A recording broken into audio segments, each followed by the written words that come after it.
टे, टे से टमाटर, टमाटर का पहला हर्फ है टे। अब देखिए यहाँ पर टे की शक्ल बदली हुई है इससे।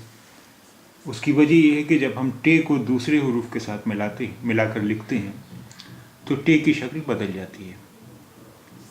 टे, टे से टमाटर। अब देखिए ये चीज़ जो है ये बे, पे, ते में भी ऐसी थी, फ़र्क सिर्फ नुक्तों का था। बे में ये नहीं था और नीचे एक नुक्ता था। जैसे देखिए ये बे, सिर्फ एक नीचे नुक्ता था। पे में नीचे 3 नुक्ते थे। ते में ऊपर 2 नुक्ते थे। और यहाँ टे में कोई नुक्ता नहीं है, कोई नुक्ता नहीं है, उसके बजाय एक ये बना हुआ है, तो ये है टे।